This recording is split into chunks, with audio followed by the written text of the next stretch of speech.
Hello everyone, welcome to my YouTube channel UPSC with Rashmi. आज हमारी UPSC 2024 prelims exam के लिए इंडियन पॉलिटी की क्लास नंबर 2 है। फर्स्ट क्लास हम ऑलरेडी कंप्लीट कर चुके हैं। अगर आपने नहीं देखा है तो आप देख सकते हैं। आज हम इंडियन पॉलिटी से रिलेटेड कुछ क्वेश्चन और डिस्कस करेंगे। तो शुरू करते हैं आज का वीडियो। हमारा फर्स्ट क्वेश्चन है, सूची 1 को सूची 2 से मिलाना है। एक तरफ है भारतीय संविधान के जो विभिन्न अधिनियम हैं वो, और दूसरी तरफ है उनसे संबंधित प्रावधान। हमें इन्हें मिलाना है कि किस अधिनियम में किस बात का प्रावधान किया गया था। ए है हमारा नियंत्रण परिषद की स्थापना, यानी बोर्ड ऑफ कंट्रोल।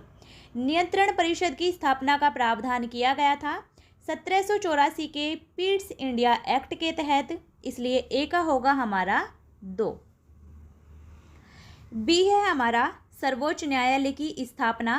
सर्वोच्च न्यायालय की स्थापना का प्रावधान किया गया था 1773 के रेगुलेटिंग एक्ट के तहत, तो बी का होगा हमारा 1। सी है इंग्लिश मिशनरियों को भारत में कार्य करने की अनुमति। तो इंग्लिश मिशनरियों को भारत में कार्य करने की अनुमति दी गई थी 1813 के चार्टर एक्ट के माध्यम से, यानी सी का होगा हमारा 3। और डी है गवर्नर जनरल की परिषद में कानूनी सदस्य की नियुक्ति। गवर्नर जनरल की परिषद में कानूनी सदस्य की नियुक्ति की गई थी 1833 के चार्टर एक्ट के माध्यम से, तो डी का होगा हमारा 4। हमारा सही आंसर है 2, 1, 3, 4, यानी ऑप्शन नंबर बी हमारा सही आंसर है। नियंत्रण परिषद यानी बोर्ड ऑफ कंट्रोल की स्थापना का प्रावधान किया गया था 1784 के पीट्स इंडिया एक्ट के तहत। सर्वोच्च न्यायालय की स्थापना का प्रावधान किया गया था 1773 के रेगुलेटिंग एक्ट के तहत। इंग्लिश मिशनरियों को भारत में कार्य करने की अनुमति दी गई थी 1813 के चार्टर एक्ट के तहत। और गवर्नर जनरल की परिषद में एक कानूनी सदस्य की नियुक्ति की गई थी 1833 के चार्टर एक्ट के तहत, इसलिए हमारा सही आंसर है option number B. Next question देखते हैं। नेक्स्ट क्वेश्चन है, निम्नलिखित में से संविधान सभा के बारे में गलत कथन कौन सा है। यहाँ संविधान सभा से रिलेटेड 4 कथन दिए गए हैं। हमें बताना है कि इनमें से गलत कथन कौन सा है। ऑप्शन नंबर ए है, इसने बड़ी संख्या में समितियों की मदद से काम किया, उनमें से प्रारूप समिति सबसे महत्वपूर्ण थी। तो ऑप्शन नंबर ए हमारा बिल्कुल सही है, क्योंकि संविधान सभा ने अनेक समितियों की मदद से काम किया था, जिनमें से प्रारूप समिति सबसे महत्वपूर्ण थी। ऑप्शन नंबर बी है, अल्पसंख्यक समुदाय जैसे कि ईसाई, एंग्लो इंडियन और पारसियों को भी सभी में पर्याप्त प्रतिनिधित्व दिया गया था। तो ऑप्शन नंबर बी भी हमारा बिल्कुल सही है। संविधान सभा में अल्पसंख्यक समुदाय जैसे कि ईसाई, एंग्लो इंडियन या फिर पारसियों को भी संविधान सभा में पर्याप्त प्रतिनिधित्व दिया गया था, इसलिए ऑप्शन बी भी हमारा बिल्कुल सही है।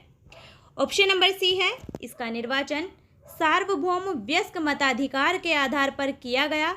तो ये कथन हमारा गलत है और हमें गलत ही बताना था, इसलिए इसका सही आंसर होगा ऑप्शन नंबर सी, क्योंकि संविधान सभा का निर्वाचन सार्वभौम वयस्क मताधिकार के आधार पर नहीं किया गया था, बल्कि संविधान सभा के सदस्यों का निर्वाचन प्रांतीय विधानसभाओं के सदस्यों के द्वारा अप्रत्यक्ष रूप से किया गया था।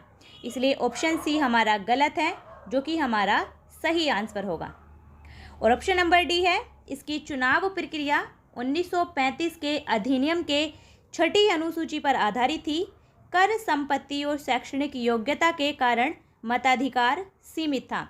ये ऑप्शन हमारा सही है, क्योंकि संविधान सभा की जो चुनाव प्रक्रिया थी वो 1935 के अधिनियम की 6ठी अनुसूची पर आधारित थी, जो कि जिसमें कर, संपत्ति और शैक्षणिक योग्यता के कारण मताधिकार सीमित था, सभी को मत देने का अधिकार नहीं दिया गया था, इसलिए ये ऑप्शन हमारा सही है। अब आते हैं नेक्स्ट क्वेश्चन पर। नेक्स्ट क्वेश्चन है हमारा, स्वर्ण सिंह समिति की निम्नलिखित में से कौन सी एक सिफारिश मूल कर्तव्यों के तहत संविधान में समाविष्ट की गई है। सबसे पहले बात करते हैं हम मूल कर्तव्यों की। तो मूल संविधान में मूल कर्तव्यों का प्रावधान नहीं किया गया था, बल्कि 42वें संविधान संशोधन अधिनियम 1976 के द्वारा संविधान में मूल कर्तव्य जोड़े गए थे। ये आपको ध्यान रखना है। तो और वो जोड़े गए थे सरदार स्वर्ण सिंह समिति की सिफारिशों के आधार पर। हमें बताना है कि इनमें से कौन सा हमारा मौलिक कर्तव्य है जो कि सरदार स्वर्ण सिंह समिति की सिफारिशों के आधार पर संविधान में जोड़ा गया था। ऑप्शन नंबर ए है, किसी मूल कर्तव्य का अनुपालन न करने पर जुर्माना लगाने या दंड देने हेतु संसद को सशक्त बनाना। ये सिफारिश सरदार स्वर्ण सिंह समिति ने की थी, लेकिन इसे माना नहीं गया था, यानी इसे मूल कर्तव्य के रूप में शामिल नहीं किया गया था। ऑप्शन नंबर बी है, देश की रक्षा करने और ऐसा करने के लिए आह्वान किए जाने पर राष्ट्र की सेवा करने का कर्तव्य। ये कर्तव्य हमारा मूल कर्तव्य है, जिसे सरदार स्वर्ण सिंह समिति की सिफारिशों के आधार पर मूल कर्तव्य के रूप में शामिल किया गया था। इसलिए हमारा सही आंसर होगा option number B. Option number C है, करों का भुगतान करना नागरिकों का मूल कर्तव्य होना चाहिए। ये सुझाव भी सरदार स्वर्ण सिंह समिति के द्वारा दिए गए थे, लेकिन इसे भी नहीं माना गया था, इसलिए ये भी हमारा मूल कर्तव्य नहीं है। और ऑप्शन नंबर डी है, किसी मूल कर्तव्य का अनुपालन न करने पर जुर्माना लगाने या दंड देने वाले किसी भी कानून को किसी भी न्यायालय में प्रश्नगत नहीं किया जाएगा। ये भी हमारा मूल कर्तव्य नहीं है, इसलिए ये ऑप्शन भी हमारा गलत है। नेक्स्ट क्वेश्चन देखते हैं। नेक्स्ट क्वेश्चन है, सूची 1 को सूची 2 से मिलाना है। एक तरफ है संवैधानिक प्रावधान और दूसरी तरफ है उनके सोर्स, यानी किस संवैधानिक प्रावधान को किसी देश के संविधान से अपनाया गया है वो हमें मिलाना है। ए है हमारा मौलिक अधिकार। मौलिक अधिकार के प्रावधान को अमेरिका के संविधान से अपनाया गया है, तो ए का है हमारा 4, यानी अमेरिकी अधिकार पत्र। ए का है हमारा 4। बी है राज्य के नीति निदेशक तत्व। राज्य के नीति निदेशक तत्वों का प्रावधान लिया गया है आयरलैंड के संविधान से, यानी आयरिश संविधान से। बी का है हमारा 3। सी है मंत्रिमंडलीय सरकार। मंत्रिमंडलीय सरकार के प्रावधान को अपनाया गया है ब्रिटेन के संविधान से, यानी सी का है हमारा 1। और डी है केंद्र राज्य संबंध। केंद्र राज्य संबंधों के प्रावधान को अपनाया गया है कनाडा के संविधान से, तो डी का है हमारा 2। हमारा सही आंसर है 4 3 1 2। 4 3 1 2, यानी ऑप्शन नंबर डी हमारा सही आंसर है। मौलिक अधिकारों के प्रावधान को अपनाया गया है अमेरिका के संविधान से। राज्य के नीति निदेशक तत्वों को अपनाया गया है आयरलैंड के संविधान से, यानी आयरिश संविधान से। मंत्रिमंडलीय सरकार के प्रावधान को अपनाया गया है ब्रिटिश संविधान से। और केंद्र राज्य संबंधों के प्रावधान को अपनाया गया है कनाडा के संविधान से। इसलिए हमारा सही आंसर है option number D. Next question है, सूची 1 को सूची 2 से मिलाना है। एक तरफ है संविधान के प्रावधान और दूसरी तरफ है संविधान के भाग। ए है हमारा मौलिक अधिकार। मौलिक अधिकारों का वर्णन किया गया है भारतीय संविधान के भाग 3 में, तो ए का है हमारा 2।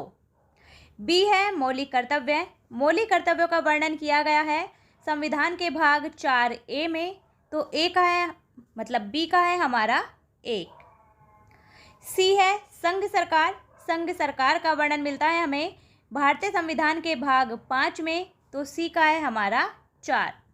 और डी है आपात उपबंध। आपातकालीन प्रावधान किए गए हैं भारतीय संविधान के भाग 18 में, तो डी का है हमारा 3। हमारा सही आंसर है 2 1 4 3, यानी ऑप्शन नंबर ए हमारा सही आंसर है।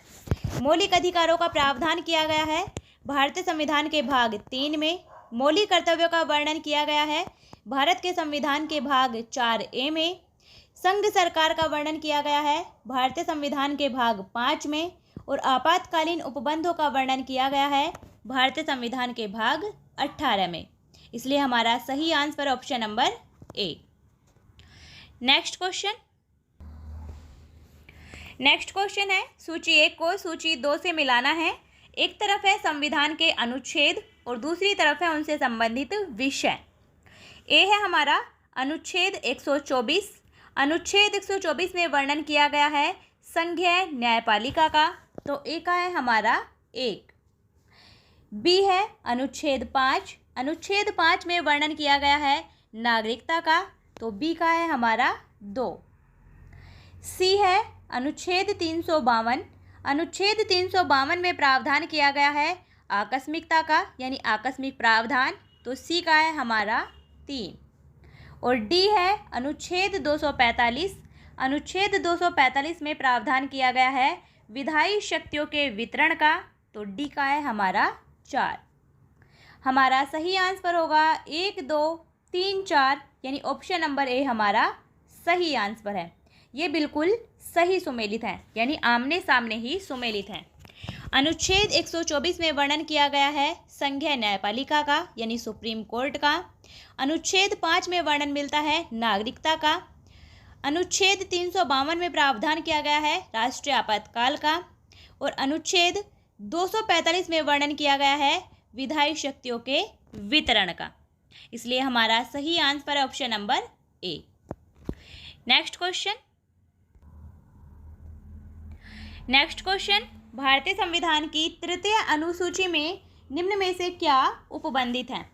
संविधान की तीसरी अनुसूची शपथ से संबंधित है, तो हमें बताना है कि तीसरी अनुसूची में किनके द्वारा ली जाने वाली शपथ का प्रारूप है।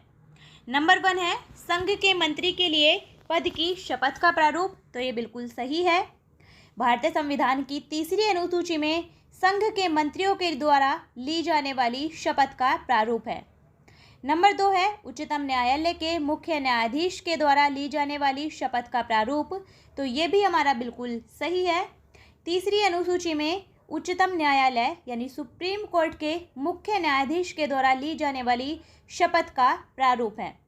नंबर 3 है भारत के राष्ट्रपति के लिए पद की शपथ का प्रारूप, तो ये हमारा तीसरी अनुसूची में नहीं है, क्योंकि भारत के राष्ट्रपति आर्टिकल 60 के तहत शपथ लेते हैं, ना कि तीसरी अनुसूची के तहत। इसलिए 3 हमारा तीसरी अनुसूची में नहीं होगा। नंबर 4 है संसद के सदस्य द्वारा ली जाने वाली शपथ का प्रारूप, तो ये हमारा बिल्कुल सही है। संसद के सदस्यों के द्वारा ली जाने वाली शपथ का प्रारूप भारतीय संविधान की तीसरी अनुसूची में उपबंधित है। इसलिए हमारा सही आंसर होगा 1, 2 और 4 बिल्कुल सही हैं, यानी ऑप्शन नंबर सी हमारा सही आंसर है। नेक्स्ट क्वेश्चन है कथन और कारण दिया गया है। हमें कूट की सहायता से बताना है कि इनमें से कौन सा ऑप्शन सही है। कथन है भारत एक संपूर्ण प्रभुत्व संपन्न समाजवादी धर्मनिरपेक्ष लोकतंत्रात्मक गणराज्य है, तो कथन हमारा बिल्कुल सही है। भारत एक संपूर्ण प्रभुत्व संपन्न समाजवादी पंथ निरपेक्ष लोकतंत्रात्मक गणराज्य है। कारण है इसे 42वें संविधान संशोधन अधिनियम 1976 के द्वारा संपूर्ण प्रभुत्व संपन्न लोकतंत्रात्मक गणराज्य के स्थान पर प्रतिस्थापित किया गया, तो कारण भी हमारा बिल्कुल सही है और कारण कथन की व्याख्या भी कर रहा है। क्यों?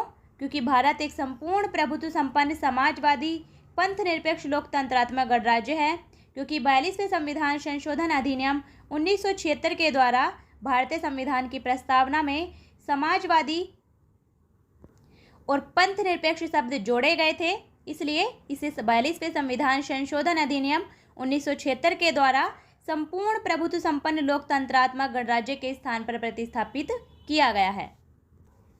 तो हमारा सही आंसर होगा ऑप्शन नंबर ए और आर दोनों सही हैं और आर ए की सही व्याख्या है। नेक्स्ट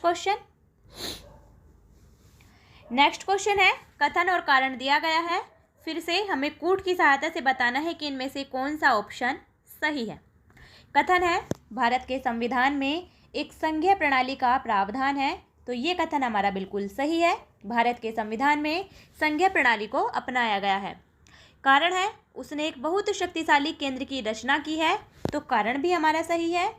भारत के संविधान ने एक बहुत शक्तिशाली केंद्र की रचना की है, लेकिन कारण कथन की व्याख्या नहीं कर रहा है, क्योंकि भारत के संविधान में एक संघीय प्रणाली का प्रावधान है। ये बिल्कुल सही है, और इसका कारण है कि भारत में केंद्र और राज्यों के बीच शक्तियों का स्पष्ट रूप से विभाजन किया गया है, इसलिए भारत के संविधान में एक संघीय प्रणाली का प्रावधान है। इसलिए हमारा सही आंसर होगा कथन और कारण दोनों सही हैं, लेकिन RA की व्याख्या नहीं कर रहा है, यानी ऑप्शन नंबर बी हमारा सही आंसर है। A और R दोनों सही हैं, लेकिन RA का सही स्पष्टीकरण नहीं है। नेक्स्ट क्वेश्चन है राष्ट्रीय पंचांग के संबंध में कौन सा कथन सही है। कथन नंबर 1 है भारतीय राष्ट्रीय पंचांग विक्रम संवत पर आधारित है, तो ये कथन हमारा गलत है, क्योंकि भारतीय राष्ट्रीय पंचांग शक संवत पर आधारित है, ना कि विक्रम संवत पर, इसलिए कथन 1 हमारा गलत है। कथन नंबर 2 है राष्ट्रीय पंचांग को 26 जनवरी 1950 से अपनाया गया है, तो ये कथन भी हमारा गलत है, क्योंकि राष्ट्रीय पंचांग को 22 मार्च 1957 को अपनाया गया था, इसलिए कथन 2 हमारा गलत है। हमारा सही आंसर होगा ना तो कथन 1 और ना ही कथन 2 सही है, यानी ऑप्शन नंबर डी हमारा सही आंसर है। नेक्स्ट क्वेश्चन है कथन और कारण दिया गया है, कूट की सहायता से हमें बताना है कि इनमें से कौन सा ऑप्शन सही है। कथन है हमारा भारत संघ नहीं है, तो कथन हमारा गलत है, क्योंकि भारत एक संघ है। संविधान के आर्टिकल क्लोज 1 में ही कहा गया है, यानी संविधान का आर्टिकल 1 क्लोज 1 में कहा गया है कि भारत अर्थात इंडिया राज्यों का एक संघ होगा, यानी भारत एक संघ है, इसलिए कथन हमारा गलत है। कारण है किसी भी राज्य का क्षेत्र, सीमा, नाम उसकी सहमति के बिना भी परिवर्तित करने की शक्ति संघीय संसद को प्राप्त है, तो कारण हमारा सही है। संसद किसी भी राज्य का क्षेत्र, सीमा और नाम उसकी सहमति के बिना भी परिवर्तित कर सकती है, इसलिए कारण हमारा बिल्कुल सही है। हमारा सही आंसर होगा ए गलत है, किंतु आर सही है, यानी ऑप्शन नंबर डी हमारा सही आंसर है। नेक्स्ट क्वेश्चन है निम्नलिखित में से कौन सी मूल अधिकारों की विशेषताएं हैं। नंबर 1 है ये व्यक्तिगत स्वतंत्रता और सामाजिक नियंत्रण के बीच संतुलन बनाते हैं, तो कथन हमारा 1 बिल्कुल सही है। मूल अधिकार व्यक्तिगत स्वतंत्रता और सामाजिक नियंत्रण के बीच एक संतुलन बनाते हैं, इसलिए ये हमारे मूल अधिकारों की विशेषता है। नंबर 2 है कुछ मूल अधिकार ऐसे हैं जो निजी व्यक्तियों की मनमानी कार्रवाई के विरुद्ध उपलब्ध है, इसलिए कथन 2 भी हमारा बिल्कुल सही है, क्योंकि कुछ मूल अधिकार ऐसे हैं जो निजी व्यक्तियों की मनमानी कार्रवाई के विरुद्ध उपलब्ध है, जबकि मूल अधिकार राज्यों की मनमानी कार्रवाई के विरुद्ध उपलब्ध है, जबकि कुछ मूल अधिकार ऐसे हैं जो निजी व्यक्तियों की मनमानी कार्रवाई के विरुद्ध भी उपलब्ध है, इसलिए कथन 2 हमारा सही है। नंबर 3 है कुछ मूल अधिकार ऐसे हैं जो केवल नागरिकों के लिए उपलब्ध है, कथन 3 भी हमारा बिल्कुल सही है। कुछ मूल अधिकार ऐसे हैं जो केवल भारतीय नागरिकों को ही उपलब्ध हैं, जैसे आर्टिकल 15, 16, 19, 29 और 30 के द्वारा प्रदान किए गए मूल अधिकार केवल भारतीय नागरिकों को ही उपलब्ध हैं, इसलिए नंबर 3 भी हमारा बिल्कुल सही है। और कथन नंबर 4 है सभी मूल अधिकार स्वयं निष्पादन योग्य हैं, तो ये कथन हमारा गलत है, क्योंकि अधिकांश मूल अधिकार स्वयं निष्पादन योग्य हैं, यानी अधिकांश मूल अधिकार प्रत्यक्ष रूप से प्रवर्तनीय हैं, किंतु कुछ मूल अधिकारों को कानून के माध्यम से ही प्रभावी बनाया जा सकता है, इसलिए कथन नंबर 4 हमारा गलत है, जबकि कथन 1, 2 और 3 हमारे सही हैं। हमारा सही आंसर होगा ऑप्शन नंबर ए, केवल 1, 2 और 3 ही मूल अधिकारों की विशेषताएं हैं। नेक्स्ट